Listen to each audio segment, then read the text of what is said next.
तर प्लॉट आपण बघितला पूर्ण टेबल प्लॉट आहे. टेबल प्लॉटमध्ये सगळ्यात मेन गोष्ट काय की लहान मोठं असं बघायला नाही कुठेच. दुसरी गोष्ट तुमचे सगळे पानं स्ट्रेट आहे असे एकदम स्ट्रेट आणि केमिकलचे पानं असे राहतात. हो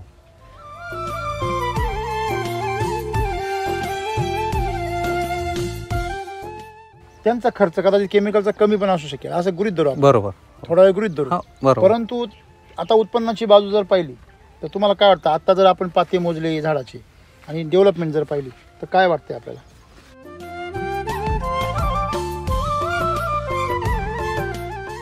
सर मागच्या वर्षी पाऊसच नव्हता. दिले डोस आम्ही. अच्छा. हा एकच डोस झाला. पाऊस म्हणजे नव्हताच. या दिवसातच फक्त 3 दिवस चालला होता. नंतर पाऊसच नाही. तरी आम्हाला एकरी 7 क्विंटल आली. आणि शेजारी आजूबाजूला असंच 4 क्विंटल 5 क्विंटल 6 क्विंटल असंच, त्याच्यावर नाहीच. हे जर असं कंटिन्यू राहिलं तर आम्ही कमीत कमी 15 क्विंटल या वर्षी. हो. मागच्या वर्षी ही पण कंडिशन नव्हती. नाही एवढाही नव्हता वाढलेला. नाही तरी पण 7 क्विंटल. हो. या वर्षी एवढा लिटरली तेवढा कमी होता प्लॉट. हो पाऊसच म्हणजे नव्हताच.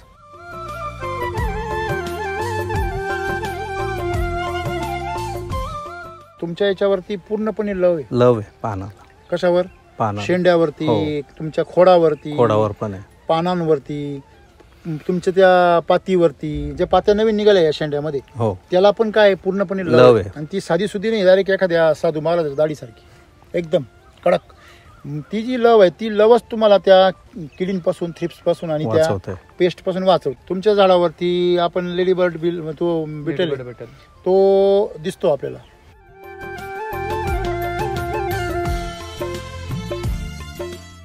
त्या ऊसाचं असं आहे आमच्याकडे पाणीच नाहीये या वर्षी. आता विहिरी आता म्हणजे थोड्याशा चालतायत. पावसाळ्यामध्ये आताच वाढलेलं आहे म्हटल्यावर तुमची नदी. तर RNPHच आहे त्यालाही. आणि आताही पाहून घ्या तुम्ही. अच्छा. आणि त्या ऊसाला सर पाणीच नव्हतं खालच्या ऊसाला. म्हणजे भरलेलंच नाही, पाचट आहे त्याच्यात.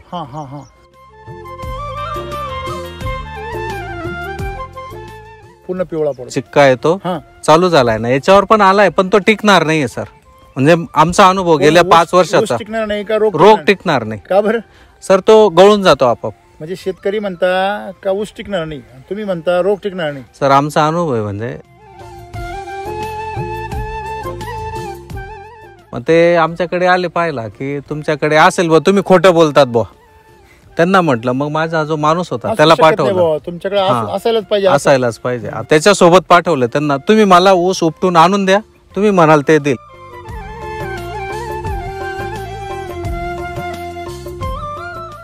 तुम्ही सर म्हणे फक्त एकदा चिंदी चोरपणा करू नका. आमच्या भाषेत चिंगटपणा. म्हणजे थोडं कमी दिलं, काटकसर केली ना तर मग काय होतं ते कमीच देणार आहे. सर बोलले यावेळेस थोडा मोकळा हात सोडा, अनुभव घेऊन बघा. मोकळा हात सोडला, खरं अनुभव सोडला. कुठं हात पण तुम्ही याला बेसल डोसला दिला, त्याच्यामुळे आमचा स्प्रेवरचा खर्च डायरेक्ट कमी झाला.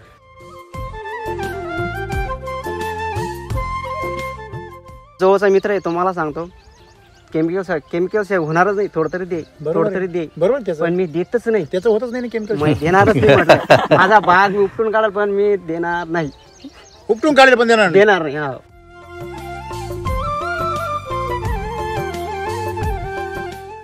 80% फरक पडलाय सर. खरं सांगतो, म्हणजे अगदी प्रामाणिक सांगतोय. 80% फरक पडलाय. इथून मागे जर अशी परिस्थिती सर म्हणजे शेती नको वाटत होते.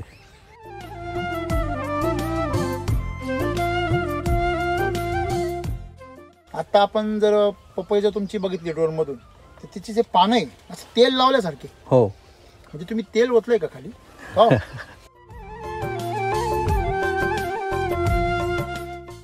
कारण वरून ज्यावेळेस आपण डोर मधून पाहिलं त्यावेळेस ते असं सुंदर नक्षीकाम दिसतं. म्हणजे ह्या दांडीमध्ये काय ताकद आहे. आणि तरी तुम्हाला रोपामध्ये फसले गेले. हो. कारण मोठ्या प्रमाणात नर निघालेले. नर निघाले म्हणजे ते रोपातच असतात म्हणून आले तुम्हाला. हो. तुम्ही नवीन असल्यामुळे तुम्हाला ते माहिती नव्हतं, कळलं नाही.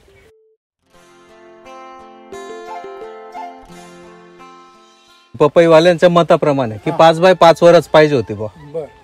पण मग आम्ही सरी आमची 6.5 फुटाची आहे हा हा आणि लावताना झिगझॅक मध्ये 9 फुटावर 2 रोपांमधलं अंतर ठेवलंय आम्ही. अच्छा, बरोबर असं क्रॉस हो झिगझॅक मध्ये. बरोबर. पण तरी सुद्धा जर आज पाहिलं तुम्ही 9 फुटामध्ये तुम्हाला कॅनोपी काय पूर्ण म्हणणं होतं? 5x5च लावा, तुम्हाला एवढं जर हे असं इतकं तर- महाग परवडणार नाही, इतकं अंतर परवडणार नाही बा.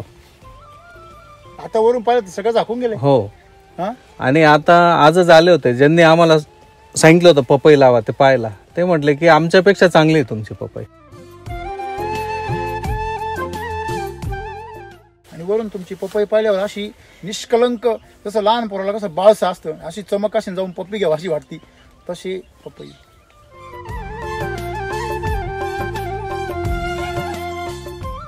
ही शीर हो. फुगली म्हणतो ना आपण हो. त्याची. हे बघा प्रत्येक देठाची शीर आहे ना फुगलेली मध्ये, इकडे हो. बघा खाली हो. आहे का, आहे. दिसते की तुम्हाला? ही शीर जी आहे ना ही फुगलेली शीर, फुगलेली म्हणजे याच्यातून प्रचंड अन्न प्रवाह कुठे चालला? स्टोरेज मध्ये.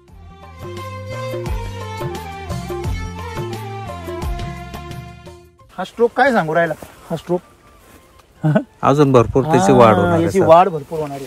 आणि जेव्हा तुमची पपई तयार होईल ना तेव्हा खरी मजा येणार आहे. आलं लक्षामध्ये?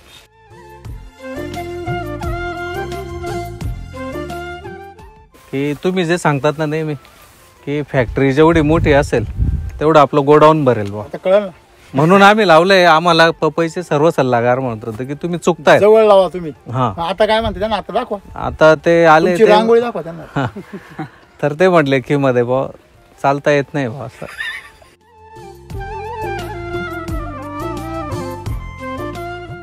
जमिनीवर तुम्ही कुठेही बघा किंवा तुम्ही ड्रोन म्हणून बघा, जर म्हणून तुम्ही लाईनी बघितल्या सगळ्या, ड्रोन मधून सुद्धा तुम्ही लाईन बघितले असतील, तुम्हाला लाईन मध्ये दिसेल की कुठल्याही प्रकारचं रासायनिक खताची कुठलाही पांढरा डाग नाही. काय चुरून बुरून टाकले काही?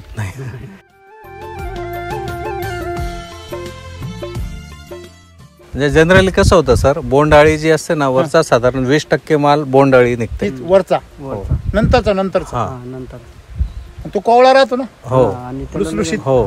डंग आणि त्याच्यात काय होतं, 4 पाते 5 पाते जे निघतात ना मध्ये, तर ते 2-3 याला आळीच निघते मध्ये. बा संपला विषय. हा. इथे आमच्याकडे जे चरायला येतात ना हा हा ते म्हणतात तुमच्याकडे आम्हाला कैरित्या मेंढींना मिळतच नाही. आपल्याला फक्त समाधान, शेतकरी समाधानी कसा होईल बा, त्यांना मदत करायची. हा.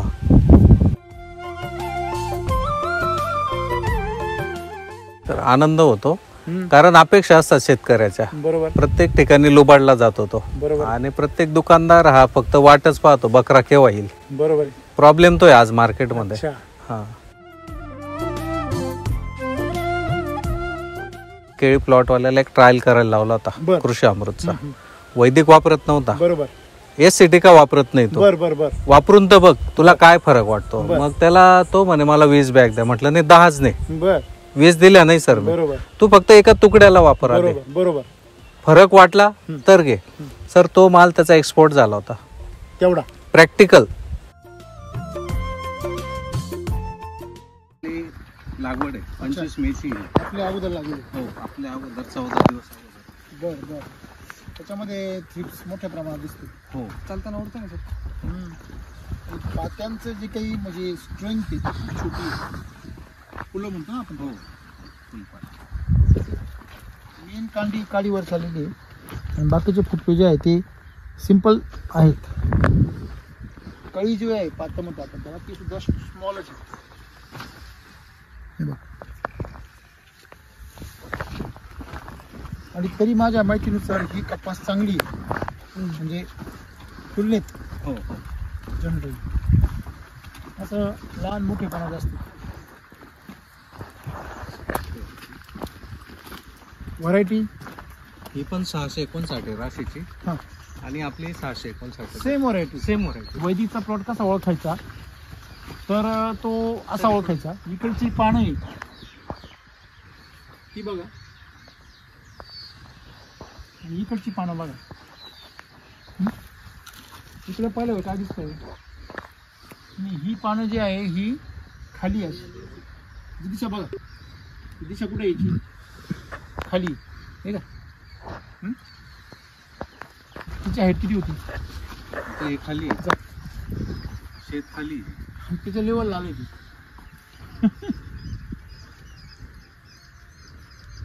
किती आहे? टी शर्ट एवढी बरोबर आहे ना? ये इकडे ती हाईट म्हणजे एवढा फरक आहे, अर्धा फूट. इकडे आपण सरासरी धरू अर्धा फूटच्या हाईटचा फरक आहे. अगोदर हे पान केवढं वाटत होतं? मोठं वाटत. जेव्हा हे पान धरलं ते असं नाही की सर अकबर बिरबराची गोष्ट ही छोटी ही रेषा छोटी करून दाखवतो मग हात लावतो. नमस्कार सर. नमस्कार. तुमचं नाव आणि पत्ता सांगा सगळ्या शेतकऱ्यांना. राकेश वामन शिरोडे, राहणार सायगाव बगळी, तालुका चाळीसगाव, जिल्हा जळगाव. आज आपण इथे कपासमध्ये उभे आहे. शेजारी पण कपास आहे आणि इथे पण कपास आहे. पण कपासचं पीक शक्यतो असं युनिफॉर्म बघायला मिळत नाही. कपासचं पीक म्हटलं की कुठे लहान कुठे मोठं, कुठे 4 बोंड तर कुठे 40 बोंड, खरं आहे. कुठे म्हणजे गुडघ्या एवढी तर कुठे कमरा एवढी, कुठे पिवळी तर कुठे कावळी, अशीच असते. हो. म्हणजे आपली कसं म्हणतो गरिबाची शेती झाली कपास म्हणजे आजकाल. तर येईल तशी येईल. आणि काही भागामध्ये कमर्शियली करता, तुमच्या भागामध्ये थोडंसं लक्ष देऊन करता असं दिसतं मला चित्र. तर शेजारी योगायोगाने केमिकलचा प्लॉट आपण येताना बघितला आणि इथे आपण बघतोय की हा वैदिक SCT वैदिकचा प्लॉट आहे. तर प्लॉट आपण बघितला पूर्ण टेबल प्लॉट आहे. टेबल प्लॉटमध्ये सगळ्यात मेन गोष्ट काय की लहान मोठं असं बघायला नाही कुठेच. दुसरी गोष्ट तुमचे सगळे पानं स्ट्रेट आहे, असे एकदम स्ट्रेट, आणि केमिकलचे पानं असे राहतात. हो. तर त्याचं उदाहरण लगेच समोर आहे. आता इकडून जर कॅमेरा जर लावला आपण सर, तर इकडचा कॅमेरा लावला तर तुमचा वरचा प्लॉट हा 1 फुटानी हाईट आहे, जमिनीची हाईट आणि आहे. तो याच्या अगोदर किती दिवस लावलेला आहे सर 14 दिवस अगोदरचा आहे. 25 मेचा आहे तो. 25 मेचा आणि हा 8 जून. 8 जून म्हणजे 25चे 5 दिवस 6 दिवस ते 5 दिवस आणि हे 8 म्हणजे 8 आणि 6 14 दिवसाचा फरक आहे. 14 दिवस अगोदर असून सुद्धा तो प्लॉट हाईटनी जमीन वर असून सुद्धा याच्या पाठीमागे आज. दुसरी गोष्ट तो प्लॉट पूर्णपणे असा आपण कसं म्हणतो विस्कळीत जायला वाटतो तिकडं पाहिलं, आणि हा प्लॉट असा एकदम प्लेन वाटतो, शार्प. दुसरी गोष्ट याला लेअर आहे बघा. हा जर पान बघितलं तुम्ही मगाशी पान आणलं ते बा आपण. हो. सुकलं पण तिला आता हे तिकून आपलं आपण केमिकलचं पान आणलं आणि हे इथं तोडलं ते हो. हे दोघं इथलेच आहेत. आणि मी तोडलं ते कोणतं हे ना नाही ते तुमच्या हातातलं. हा बघा. आता हे पान जे आहे हे पान लगेच वाकड तिकडे झालंय. मग असे आणलं तेव्हा तर ओके होतं. आता त्याचं काय चाललंय आपण ज्याला म्हणतो जीव चाललाय, जीव सोडून राहिले ते, बरोबर आहे ना. म्हणजे थोडक्यात आता हे जे पानं जर बघितले आपण या दोन्ही पानांची यांनी पार त्याचं काय झाला डगळा झाला. हो. म्हणजे हे जर आपण काडी बघितली, ह्या काडीची लांबी वगैरे बघितली तर याच्यावर लगेच लक्षात येतं की ते जे झाड आहे ते किती पाठीमागे राहिले. आता याला त्यांनी काही खर्च केला नसेल का सर? रासायनिक भरपूर दिलेलं आहे. बरोबर आहे. 2 स्प्रे झालेले आहेत. बरोबर आहे. हो. आपलं काय काय झालं सर? आपण कृषी अमृतच्या याला 30 बॅग दिल्या आहेत. किती क्षेत्र आहे हे? 4 एकर. 4 एकर. हो. म्हणजे काहीच नाही. आपण जनरली 10 बॅग द्या म्हणतो एकरी, तर 40 जायला पाहिजे. तुम्ही किती दिल्या? 30. म्हणजे त्या बी माझ्या नाही अजून 1 डोस होईल ना सर? नाही त्याही माझ्या मते कापूस शेतकऱ्यांच्या तुलनेमध्ये जास्त झाले, फार जास्त झालंय. फार जास्त झाले. तर ते त्यांचं तर असं आहे का असंच येतोय बुवा, ठीक आहे ना. तर मग त्यामध्ये जर त्यांचे समजा तुम्ही विचार केला तर 30 बॅग दिल्या, त्याच्यानंतर अजून तुम्ही RNPS दिलं. हो. किती एकरी 3-3 किलो. एकरी 3-3 किलो दिलं. मग ते सगळं डोस दिल्यानंतर तुमचा एकरी खर्च किती झाला बेसल डोसचा पहिला? तो खर्च कसं म्हणजे काढला नाही आम्ही, कारण त्यासोबत लगेच ऊसाला त्याला सर्व द्यायचंच असतं ना. तसं काढता येईल ना आपल्याला. एकरी किती येतो? 12,000 येतो ना याचा. कशाचा? RNPS. आणि याचा किती कृषी अमृतची किती बॅगा झाल्या? 7 बॅग. 7 बॅग केवढ्या झाल्या ते? 3,500. 3,500 आणि हे म्हणजे 15,000 रुपये खर्च झाला. एकरी 15,000 रुपये तुम्ही बेसल डोसला खर्च केला. त्यानंतर आपल्या याला फ्रूट चार्जर, क्रॉप चार्जर एक स्प्रे केला. बरोबर. आणि फ्रूट चार्जर आणि पेस्ट फायटरचा एक केला. 2 स्प्रे झाले. हा.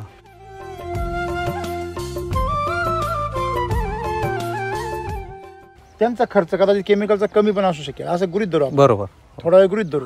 बरोबर. परंतु आता उत्पन्नाची बाजू जर पाहिली तर तुम्हाला काय वाटतं? आता जर आपण पाते मोजले झाडाचे आणि डेव्हलपमेंट जर पाहिली तर काय वाटते आपल्याला? हे मध्ये पहा सर बघा ना, इथून आता तिकडे पाहिलं होतं आपण, त्यांचं जाऊ देत, पण आता अजून पुढे वाढ आहे. 3-4 आहेत ऑलरेडी अजून. बरोबर आहे. हे थांबलेलं नाही अजून ते. नाही हे तर येईल, हे अजून पुढे लांबणार आहे सर. आता सध्याच्या किती बोंड असतील म्हणजे पाते किती असतील बोंड? जाऊ सर पाते आता याच्यामध्ये साधारण 35 पाते आहेत कमीत कमी. अजून तो वाढणार आहे, मला जास्त म्हणजे अजून निम्मी नाहीये. बरोबर आहे. 40+ आहे. साधारणतः आता लागवड करून किती दिवस झाले सर? 8 जून म्हणजे आता 2.5 महिन्याची झाली ते. बरोबर आहे. हो. मग 2.5 महिन्यामध्ये म्हणजे साधारणतः 45 दिवसामध्ये तुमचा प्लॉट इथपर्यंत आलाय. हो. 45 पात्यावर 45 दिवसात 45 पात्यावर आला. बरोबर. आपण त्या शेजारी पाहिलं आता त्याला हाईटच कमी. हाईट कमी म्हणल्यावर फुटवे कमी. हो. फुटवे कमी म्हटल्यावर पाते कमी. तर किमान त्याला 20-25 पाते दिसत आहे. म्हणजे आज ह्याच मिनिटाला तो तुमच्या पाठीमागे 50% मागे. हो.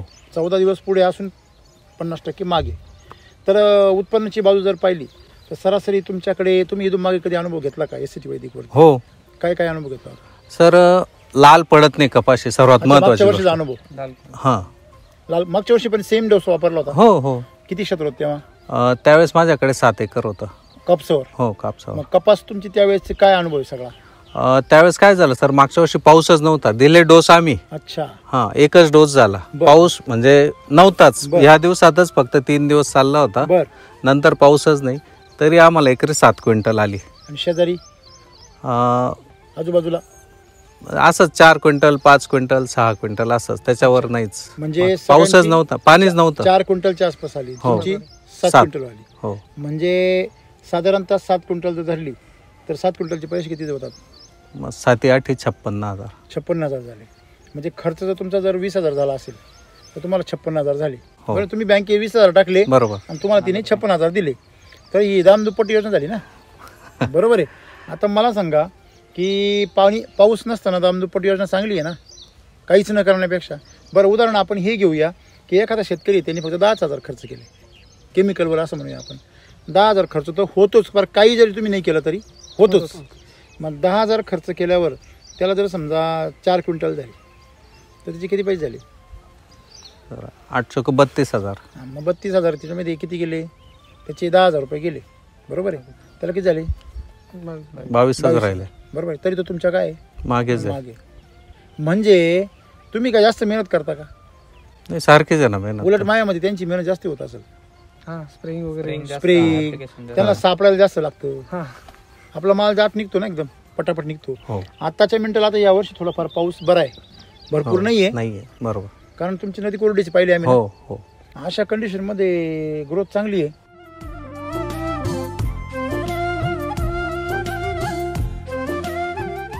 तर ह्या कंडिशनला जरी आपल्याला म्हटलं तरी तुम्हाला ॲव्हरेज काय वाटते तुम्हाला?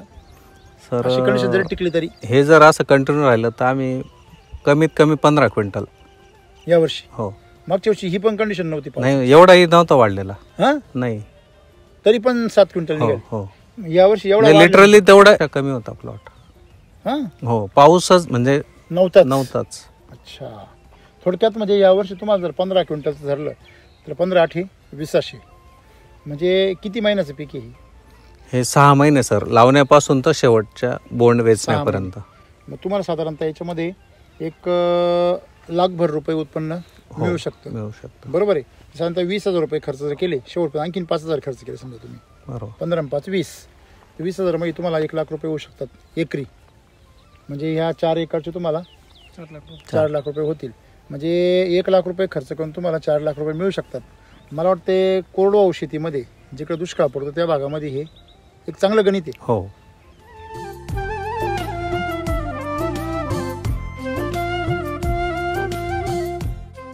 तुमच्या याच्यावरती कीड वगैरे का कमी आहे?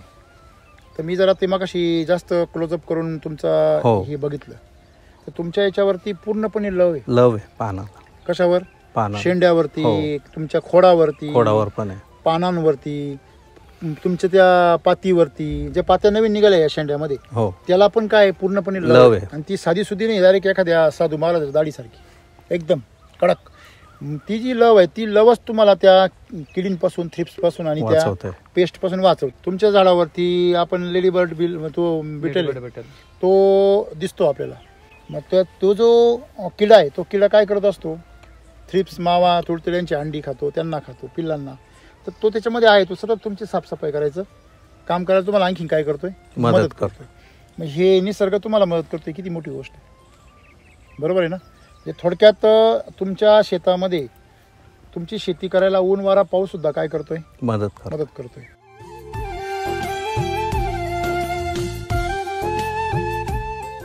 तुम्ही मला ऊसाचं काहीतरी सांगत होते मगाशी. तर आता त्या ऊसाचं असं आहे, आमच्याकडे पाणीच नाहीये हा या वर्षी. हा हा आता विहिरी म्हणजे आता थोड्याशा चालतायत. पावसाळ्यामध्ये आताच वाळलेलं आहे म्हटल्यावर तुमची नदी. तर RNPHच आहे त्यालाही. हा आणि आताही पाहून घ्या तुम्ही. अच्छा. हो, आणि त्या ऊसाला सर पाणीच नव्हतं खालच्या ऊसाला. हा म्हणजे भरलेलंच नाही, पाचट आहे त्याच्यात. हा हा हा बर बर बर बर. म्हणजे हे ऊस जो आहे तो आपल्या वैदिक वरची हो त्याच्यामुळे हो टिकला. हो जर केमिकल असं तर सर रोग यायला लागलेला आहे ना आता ऊसावरचा. पूर्ण पिवळा आहे तो वरती हो. असा, पूर्ण पिवळा पडतो. चिक्का येतो, हा चालू झालाय ना. याच्यावर पण आलाय, पण तो टिकणार नाहीये सर. म्हणजे आमचा अनुभव गेल्या 5 वर्षाचा. ऊस टिकणार नाही का रोग टिकणार नाही का बरं? सर, तो गळून जातो आपोआप. म्हणजे शेतकरी म्हणता का ऊस टिकणार नाही, तुम्ही म्हणता रोग टिकणार नाही. सर आमचा अनुभव आहे. म्हणजे आता नाही आहे शेतकरी. मी फोन लावला होता दुपारी, चला तुम्ही येणार आहेत म्हणून. गेल्या वर्षी असं झालं होतं, आमच्याकडे हुमणी लागते सर प्रचंड पावसाच्या गॅपमुळे. आणि काय होतं, बेटच्या बेट असं उचलून घेतात. हो, इतकी हुमणी असते. बर बर. मग ते आमच्याकडे आले पाहिला की तुमच्याकडे असेल बा, तुम्ही खोटं बोलतात बा. त्यांना म्हटलं, मग माझा जो माणूस होता त्याला पाठवलं. तुमच्याकडे असायलाच पाहिजे. असायलाच पाहिजे. त्याच्यासोबत पाठवलं त्यांना. तुम्ही मला ऊस उपटून आणून द्या, तुम्ही म्हणाल ते देईल. त्याचं म्हणणं असं का खालून ऊस पोखर झालेला आहे, तुम्हाला माहिती नाहीये, तुमचा ऊस सुद्धा हुमणीने खालाय पण तुम्हाला माहित नाही, असं त्यांना म्हणायचं. हो बर बर. मग त्यांना पाठवलं माझ्या त्या गड्यासोबत. हो, मला फक्त उपटून आणून द्या, तोडून नाही. हा हाताने. हा वरच्यावर. हो, नाही आले सर ते बाहेर. ऊस आणलाच नाही त्यांनी बाहेर, म्हणजे आलाच नाही उपटून आलेला. प्रॅक्टिकल अनुभव आहे सर. त्यांना कळत नाही ना, हुमणी लागायला जे वातावरण पाहिजे ते नाहीच ना आपल्याकडे. आपल्याला रोगाला आणि किडीला जे वातावरण आहे ते आपल्याकडे नाहीये. तुमच्या प्लॉटमध्ये जर कुजायला काही शिल्लकच नसेल, काडी कचरा वगैरे जर काही, ते सगळं जर बुरशी आणि जीवाणू जर कुजून टाकत असतील तर हुमणी काय करेल ती देऊन? तिला काहीच नाही, काहीच नाही. बरोबर आहे की नाही? माणूस वेळेवानी करेल पण ती नाही वेळेवानी करत. ती आपली शहाणपणाने तिथे येणारच नाही. तिला माहिती आहे आपल्याला खायला काहीच नाही. पण ज्या शेतामध्ये शेणखत वापरलं जातं, काडी कचरा अजून शिल्लक राहतो केमिकलचा, तिला हमखास हुमणी येते. हे शेतकऱ्यांना कळत नाही.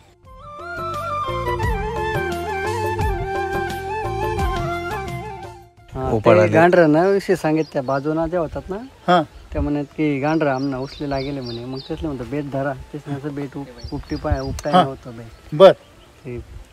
मग उपटलं नाही ती? नाही. त्यांनी काय सांगितलं होतं? उपटल ती. हा उपटल म्हणे, गांढर लागेल असेल म्हणे. बरं, त्याशिवाय ऊसच नाही.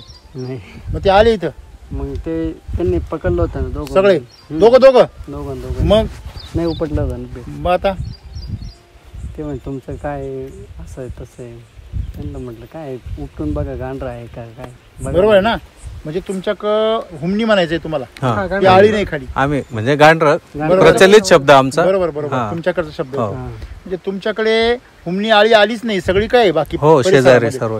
मग आता मला सांगा, मी मग आपली चर्चा झाली नाहीच येणार तुमच्याकडे. म्हणजे एकंदरीत सगळे पिकं एकदम सुंदर आहे.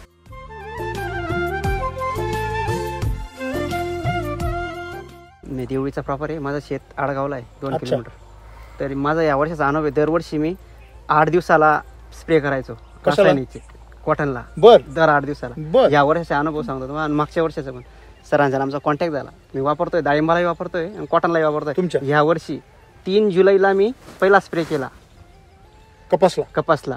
तर डायरेक्ट 1 ऑगस्टला स्प्रे केला. म्हणजे ताकद एवढी दिली खालून. आमचा केमिकलचा केला का आपला केला? आपला SCTच केला.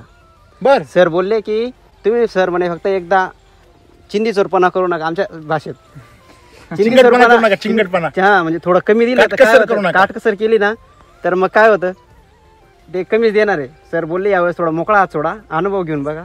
मोकळा हात सोडला, खरं अनुभव सोडला. कुठं हात पण तुम्ही याला बेसल डोसला दिला, त्याच्यामुळे आमचा स्प्रेवरचा खर्च डायरेक्ट कमी झाला. नाही तर 4 स्प्रे एका महिन्यात आरामात होता. जास्त होता पण कमी नाही होत. मग मला सांगा, केमिकलवर कपास कशी परवडायची? परवडत नाही. दरवर्षी करतो आम्ही, परवडत नाही. बरोबर आहे ना? हळूहळू कपास काय झाली, गायब झाली. लोक माझं ते शेतीत नको. ते सरांच्या अनुभवाने करतोय. एकदम असं म्हणजे एकदम असं मस्त वाटतं, शेतात गेलं प्रसन्न वाटतं पीक बघून असं. आणि दरवर्षापेक्षा या वर्षीची हाईट पाहते एकदम खतरनाक आहे.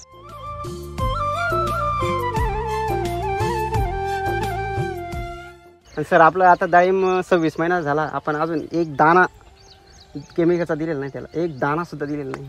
अशी इच्छा नाही झाली. माझा एक एकदम जवळचा मित्र आहे, तो मला सांगतो केमिकल होणारच नाही, थोडं तरी दे, थोडं तरी दे. बरोबर त्याचं, पण मी देतच नाही, त्याचं होतच नाही केमिकल. मी देणारच नाही म्हटलं. माझा बाग मी उपटून काढल पण मी देणार नाही, उपटून काढले पण देणार नाही. हा.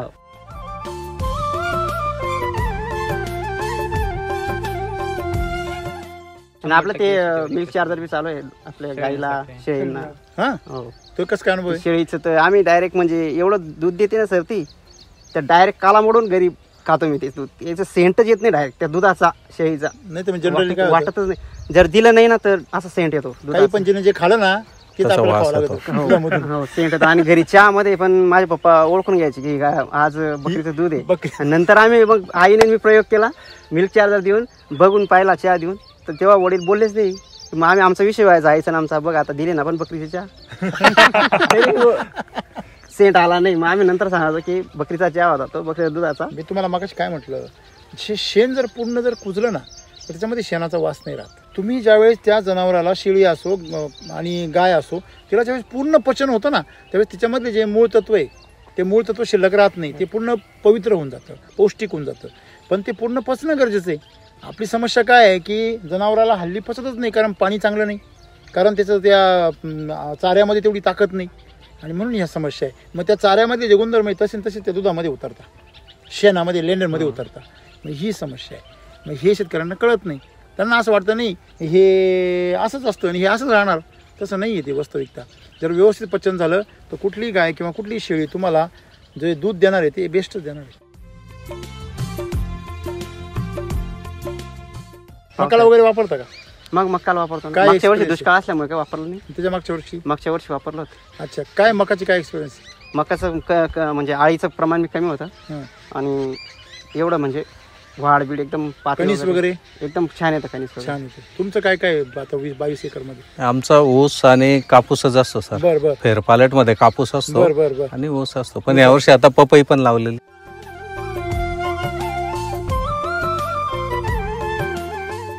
तुमच्या जमिनीमध्ये तण कमी झाला? कमी चाललंय सर. हा, हो. किती फरक पडलाय? 80% फरक पडलाय सर. खरं सांगतो, म्हणजे अगदी प्रामाणिक सांगतोय, 80% फरक पडलाय. इथून मागे जर अशी परिस्थिती सर, म्हणजे शेती नको वाटत होते, अगदी प्रांजळ सांगतोय. तुम्ही खायलाच तुम्ही तणाला देत होते ना? हो. युरिया, DAP 10-26 हे सगळं कोणाचं खाद्य आहे? गवताचं. तुम्ही देताय कोणाला? नाही, पिकाला देताय ना. पण ते खातं कोण? तण. हा, म्हणजे आंधळ दळतं, कुत्र पीठ खात, अशी गमत आहे. आपण आता ड्रोन मधून सगळं पाहिलं तर कपास मधले फरक आपण पाहिले. सगळ्यात मोठी गोष्ट म्हणजे तुमची कपास ही लेट लागवड करून ही युनिफॉर्म दिसते, रुंद दिसते आणि हिरवीगार दिसते, काळोखीबाज. हा एक फरक आहे. दुसरी गोष्ट, आता आपण जर पपई जर तुमची बघितली ड्रोन मधून तर तिची जे पानं आहे असं तेल लावल्यासारखे. हो. म्हणजे तुम्ही तेल ओतलंय का खाली? हो का तेल फवारले? मग हे तेल कसं काय याला? तुम्ही खोटं बोलताय. हा, गुपचूप रात्रीचं जेवण लोकांना माहित नाही तेल फवार. कारण वरून ज्यावेळेस आपण ड्रोन मधून पाहिलं त्यावेळेस ते असं सुंदर नक्षीकाम दिसतं. म्हणजे ह्या दांडीमध्ये काय ताकद आहे. आणि तरी तुम्हाला रोपामध्ये फसले गेले. हो. कारण मोठ्या प्रमाणात नर निघालेले. मग नर निघाले म्हणजे ते रोपातच असतात म्हणून आले तुम्हाला. हो. तुम्ही नवीन असल्यामुळे तुम्हाला ते माहिती कळलं नाही. आता ती पपईची जर ती जर साईज बघितली, ती जर क्वालिटी बघितली, काय खतरनाक आहे ती. बरं, एक विशेष म्हणजे एका देठाला 2-2, 3-3 पपईला. हो. आज आपण जर पाहिलं तर तुमच्याकडे अनुभव नसताना देखील तुम्ही ही पपई सक्सेस केली. त्याला बेसल डोस किती झाली? सर, इथे टरबूज होता आधी आमचा. अच्छा, ह्या बेडवरच? हा, ह्याच बेडवर. हो. त्याच्यात पपई लावली होती आम्ही. अच्छा, हे मल्चिंग आहे का पहिलं? हो. अच्छा, बर. म्हणजे उदाहरण त्याचा आहे पुरावा. हो. याच्यावर मल्चिंग मध्ये काय होतं? टरबूज होतं. याचा काय अनुभव होता? सर, टरबुजामध्ये तर तोही पहिलाच अनुभव होता आमचा टरबुजाचा. हा, तर पूर्वीपासून शेती नव्हती करत? नाही, आमचा फक्त ऊस, कापूस आणि केळी, बाकीचं काहीच नव्हतं. ते करतच नव्हतं. नवीन प्रयोग तुम्ही आता सुरू केले. थोडस फळबागेकडे वळायचं. वैदिकची डिरिंग आली. हा, बर. म्हणून मग आता आम्ही करू म्हटलं. याची क्वालिटी पण आणि शाईनी ह्या सर्व गोष्टी मिळतात. बर. मग व्यापारी घेऊनच जाईल बा असं. टरबूज मध्ये तसंच झालं होतं आमचं. त्याच्यात चूक अशी झाली होती पपईवाल्यांच्या मताप्रमाणे की 5x5 वरच पाहिजे होती बा. पण मग आम्ही सरी आमची 6.5 फुटाची आहे हा हा आणि लावताना झिगझॅग मध्ये 9 फुटावर 2 रोपांमधलं अंतर ठेवलंय आम्ही. अच्छा, बरोबर असं क्रॉस हो झिगझॅग मध्ये. बरोबर. पण तरी सुद्धा जर आज पाहिलं तुम्ही 9 फुटामध्ये तुम्हाला कॅनोपी काय पूर्ण म्हणणं होतं? 5x5च लावा, तुम्हाला एवढं जर हे असं इतकं तर- महाग परवडणार नाही, इतकं अंतर परवडणार नाही बा. आता वरून पाहिलं तर सगळं झाकून गेले. हो. हा आणि आता आजच आले होते ज्यांनी आम्हाला सांगितलं होतं पपई लावा, ते पाहायला ते म्हटले की आमच्यापेक्षा चांगली आहे तुमची पपई. ते अनुभवी लोक आहे. हो हो सल्लागार. रेग्युलर म्हणजे दरवर्षी असतेच त्यांच्याकडे 3 एकर 4 एकर. तुम्ही आता या मागच्या झाडाकडे बघा, हे मागचं छोटं झाड बघा, हे बघा ना वरती कॅनोपी बघा त्याची एकदम फ्लॅट, पूर्ण झाड कसं आहे एकदम फ्लॅट, म्हणजे सगळेच्या सगळे पाते जे आहे पानांची हो.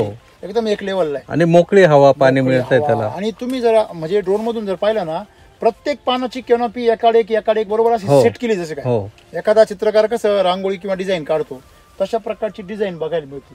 म्हणजे मला आज पहिल्यांदा असा मोह झाला की परत तो सीन बघावा, तो ड्रोनचा असं पुन्हा पुन्हा बघावं भाऊ. खालून ते असे कोणीतरी रांगोळ्या काढल्या एका हो. पटांगणामध्ये असं ते चित्र दिसतं. म्हणजे निसर्गाच्या ताब्यामध्ये जर आपण जर ही शेती दिली तर निसर्ग काय चमत्कार करतो. त्याचे जे सौंदर्य आहे ते सौंदर्य खरंच पाहण्यासारखं राहतं. सौंदर्य आहे म्हणल्यावर पैसा तर मिळणारच आहे. काय म्हणतो आपण दिवाळीमध्ये सगळं सुंदर करतो का, तर लक्ष्मी यावं म्हणून.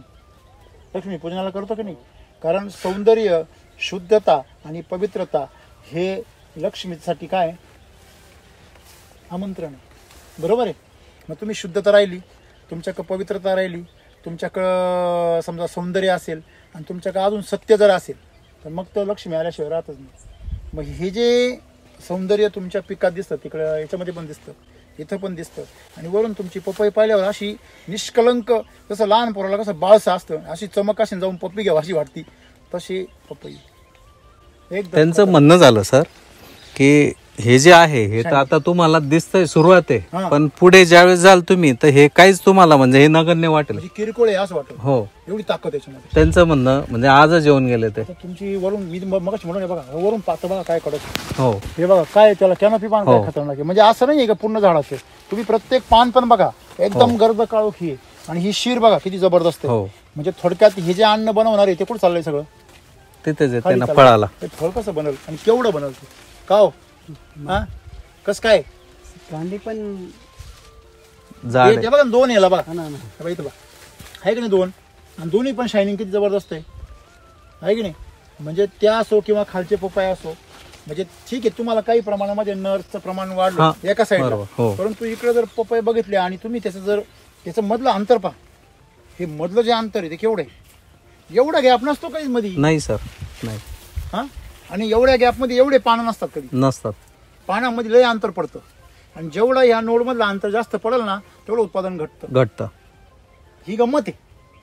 आलं का लक्षामध्ये की तुमच्या ह्या पानाला जो आहे ना हा उभार आहे बघा इथं. हो ही शीर हो. फुगली म्हणतो ना आपण हो. त्याची. हे बघा प्रत्येक देठाची शीर आहे ना फुगलेली मध्ये इकडे हो. बघा खाली हो. आहे का, आहे. दिसते की तुम्हाला. ही शीर जी आहे ना ही फुगलेली शीर फुगलेली म्हणजे याच्यातून प्रचंड अन्न प्रवाह कुठे चालला स्टोरेज मध्ये तुम्ही फळाकडे. अनेक पाहिलं असेल तर लोकांचे पपईची झाडं जर पाहिले ना पानात नाही राहती, इथून खाली काहीच नाही राहत नाही राहत. आणि वर इथून वर फक्त हो. गोंडा राहतो वरती हो. त्याच्यावर एवढल्या पपया राहत. तुमचे त्या तळापासून पानं हो. आले लावले ते पानं आहे अजून. हो मग मला सांगा हे खालचे पानं तुम्ही लोक आतापर्यंत काढून टाकायचे, मग त्यांची सेटिंग बी वरच चालू होती. तुमची सेटिंग कुठून आहे खालून आहे. तुम्ही ते झाड मागचं पाहिलं तिथे सेटिंग कुठून आहे. हे बघा ना सर. हा, याची पा पार देठापासून आहे खाली. हे बघा ना सर. मग जर जबरदस्त आणि तिचे स्ट्रोक पाहिला का, तो स्ट्रोक पा स्ट्रोक हो. तो केवढा आहे स्ट्रोक.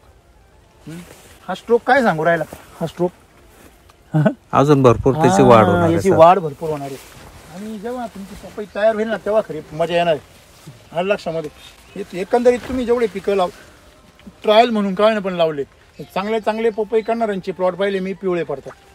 आपण पूर्ण वरून प्लॉट बघितला, हो. एखादं साड सोडून द्या, परंतु पूर्ण प्लॉटमध्ये असं कुठं असं कोकडा म्हणतो किंवा मोझॅक व्हायरस म्हणतो किंवा असं वेगळ्या प्रकारचे रोग म्हणतो नाहीये कुठंच सर. बरं याच्यावर काही कीड वगैरे नाही सर काहीच नाही ना.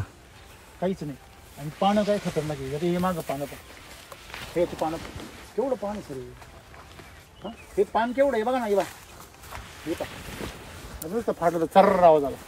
हे बघा इथं वर एक एक पान माझ्या पूर्ण हाता एवढं लांब काय तिथं एक एक पात आहे. म्हणजे कसं विचार दांडी बाकी जाडी. सर आमचं हे अंतर वाढवण्याचं कारण एकच होतं हा की तुम्ही जे सांगतात ना नेहमी की फॅक्टरी जेवढी मोठी असेल तेवढं आपलं गोडाऊन भरेल बा, आता कळलं ना. म्हणून आम्ही लावलंय. आम्हाला पपईचे सर्व सल्लागार म्हणत होते की तुम्ही चुकताय. जवळ लावा तुम्ही. हा आता काय म्हणते त्यांना, आता दाखवा आता ते आले तुमची रांगोळी दाखवा त्यांना.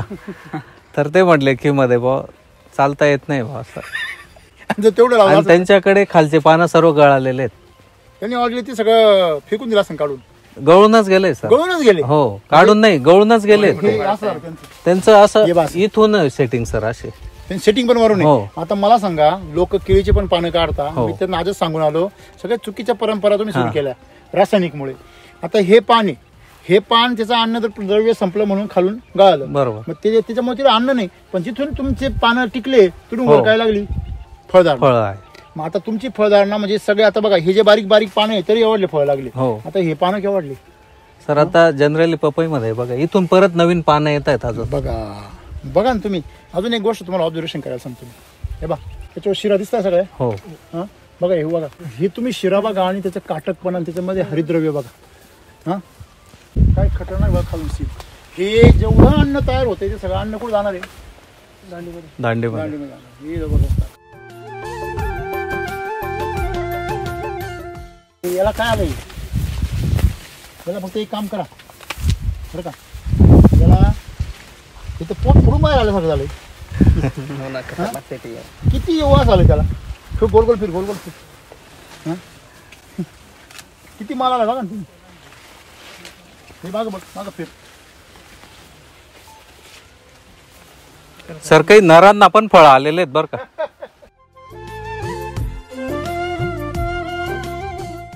ही ते नाही का डायबिटीज नाही का फुलं देते ते, हेच राहतं ना याच्या पाकळ्या.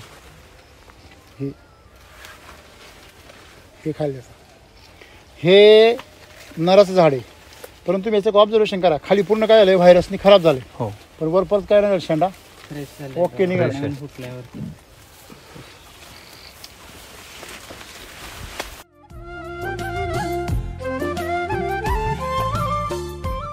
तुमच्या प्लॉटचं वैशिष्ट्य असं आहे, तुमचं झाड असं आहे हो आणि त्यांचं झाड आहे ना डायरेक्ट असं सरळ. त्यांचं झाड सरळ आहे, एरंडासारखं आहे की नाही. ते एरंडासारखं आणि हे पूर्णपणे असं डौलदार छत्री सारखं वडासारखं.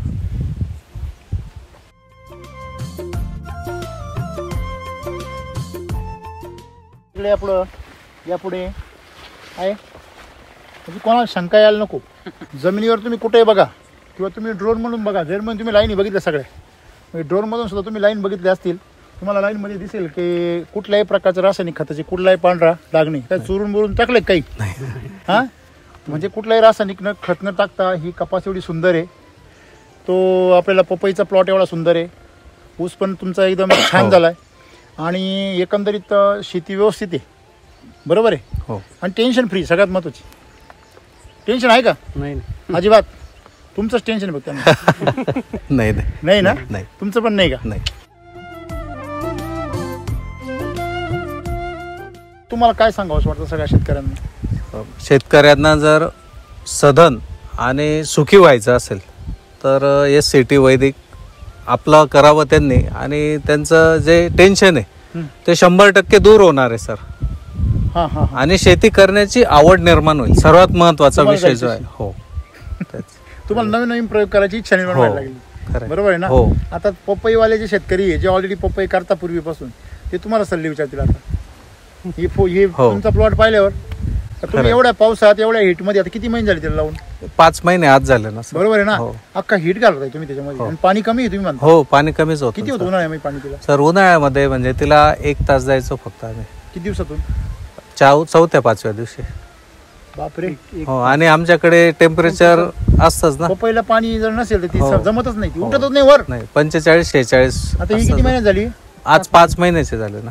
उन्हाळ्यातून येऊन हो दुष्काळाच्या परिस्थितीमध्ये. हो म्हणूनच तुमच्याकडचे ते मित्र म्हणले बरं का, पपई तुमची भारी आहे म्हणून. बरोबर आहे ना. हो. केमिकल मध्ये ती केमिकलची आग सहन करताच उठत नाही, त्यात वरून आग, हो खालून केमिकलची आणि वरून सूर्याची, दोन्ही मध्ये तिचं डायरेक्ट कोळसा. बरोबर आहे ना.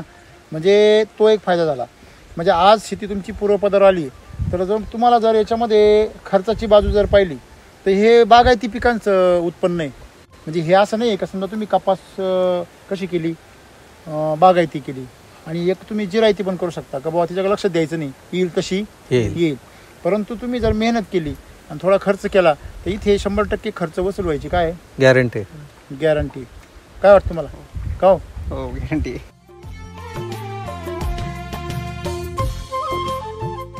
म्हणजे शेतकरी समाधानी झाला तर आपण समाधानी का हो सतीश सर? बरोबर की नाही?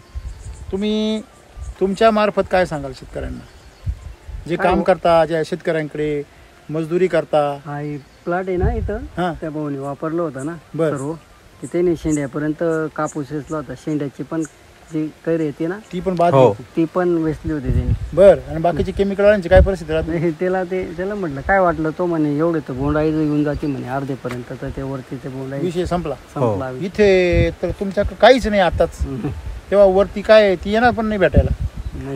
बरोबर आहे की नाही? म्हणजे जनरली कसं होतं सर, बोंडाळी जी असते ना वरचा साधारण 20% माल बोंडाळी निघते. वरचा नंतरचा तो कोवळा राहतो ना. हो हो. आणि त्याच्यात काय होतं, 4 पाते 5 पाते जे निघतात ना मध्ये, तर ते 2-3 याला आळीच निघते मध्ये. संपला विषय. हा, इथे आमच्याकडे जे चरायला येतात ना ते म्हणतात तुमच्याकडे आम्हाला कैरी त्या मेंढींना मिळतच नाही बोंडाळीची. हा, म्हणजे कैरी खायला सुटतच नाही, झाडावरच राहते ना ती, मग नंतर फुटतच नाही ना ती. बोंडाळीमुळे फुटत नाही ते. म्हणजे त्याला आम्ही मेचक बोंड म्हणतो. म्हणजे हा फुटतं, अर्धवट फुटतं ते. म्हणजे नुसतं उकलतं. हा बस. अच्छा. याच्यात तसं नाही होत ना. तुमच्याकडे पूर्ण मोकळं नाही आल्या खायला, त्यांना काहीच खायला नाही. ते असं म्हणतात की तुमच्याकडे येऊन आम्ही फक्त पालच खाऊ घालायचा का. हा अनुभव आहे आमचा रेग्युलर. बर. चांगला अनुभव आहे मग तर. हो.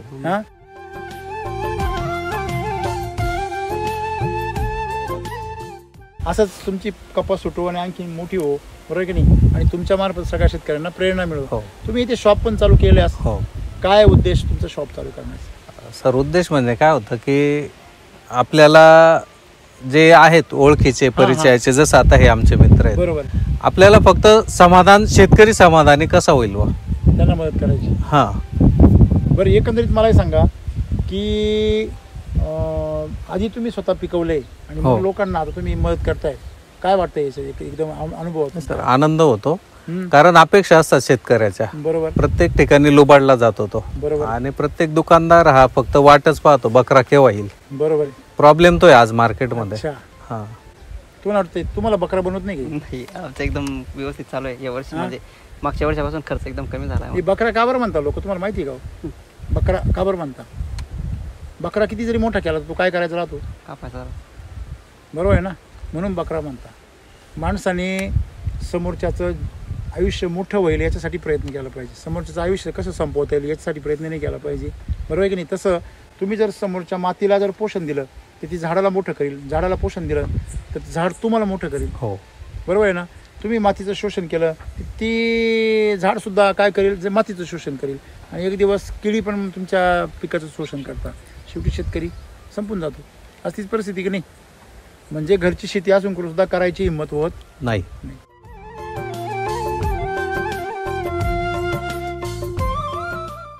आज शेतकऱ्यांना एक एसीटी वैदिकमुळं शेती करण्याची हिंमत आली. नक्की. हो. तुमच्या परिसरामध्ये जे पिकं आहे सध्या, केळी आहे किंवा कपास आहे किंवा ऊस आहे, त्यांना काय तुम्ही एक संदेश द्याल मोलाचा, एक वितरक म्हणून, एक मार्गदर्शक म्हणून? आम्ही सर म्हणजे संदेश म्हणण्यापेक्षा या शेजारच्या केळी प्लॉटवाल्याला एक ट्रायल करायला लावला होता कृषी अमृतचा. वैदिक वापरत नव्हता. बरोबर. एससीटी का वापरत नाही तो? बरोबर. वापरून तर बघ, तुला काय फरक वाटतो? मग त्याला तो म्हणे मला 20 बॅग द्या. म्हटलं नाही, 10च नाही. 20 दिल्या नाही सर. बरोबर. तू फक्त एका तुकड्याला वापर. बरोबर. फरक वाटला तर घे. सर तो माल त्याचा एक्सपोर्ट झाला होता तेवढा, प्रॅक्टिकल. आणि आता तर SSM आलेले शक्ती, सम्राट, मिरॅकल. तुम्ही ते जर टाकलं आणि वरून जर पाऊस झाला, बातच करायची नाही. एक नंबर. म्हणजे कोरडवाहू शेतकऱ्यांसाठी तर ते संजीवनी, एक वरदान. हो, जबरदस्त. तुमच्याकडे तुम्ही पण त्याचा वापर करा शेतकऱ्यांना. नाही, ऑर्डर दिलेली ना. दिली. वापरा आणि आम्हाला अनुभव शेअर करा. तुमचा नंबर सांगा सगळ्या शेतकऱ्यांना. नाव आहे आमचं राकेश वामन शिरोडे, राहणार सायगाव, तालुका चाळीसगाव, जिल्हा जळगाव. आमचा मोबाईल नंबर आहे 75 88 64 77 79. तुमची कपास नक्कीच हजारो शेतकऱ्यांना प्रेरणा देईल अशी आहे आणि तिने त्या सगळ्या शेतकऱ्यांना प्रेरणा द्यावी अशी माझी इच्छा आहे. बरोबर आहे की नाही? माझं नाव संदेश पवार, मी खानदेश विभागाचं SCT वैदिकचं काम बघतो. माझा मोबाईल नंबर आहे 99 22 97 17 77. तुमच्या विभागामध्ये मार्गदर्शन कोण करतं? सगळं मार्गदर्शन साहिल सर करतात, टेक्निकल गायडन्स. नमस्कार शेतकरी मित्रांनो, मी साहिल गाडेकर. मी पूर्ण धुळे, जळगाव, नंदुरबार या विभागाचं काम बघतो. जर कोणाला टेक्निकल गायडन्स पाहिजे असेल, शेतावरती व्हिजिट पाहिजे असेल तर तुम्ही केव्हाही संपर्क करून मार्गदर्शन घेऊ शकता. माझा मोबाईल नंबर आहे 86 69 20 02 28. धन्यवाद. धन्यवाद. जय SCT वैदिक. जय SCT वैदिक. चला शेती करूया. आनंदाने.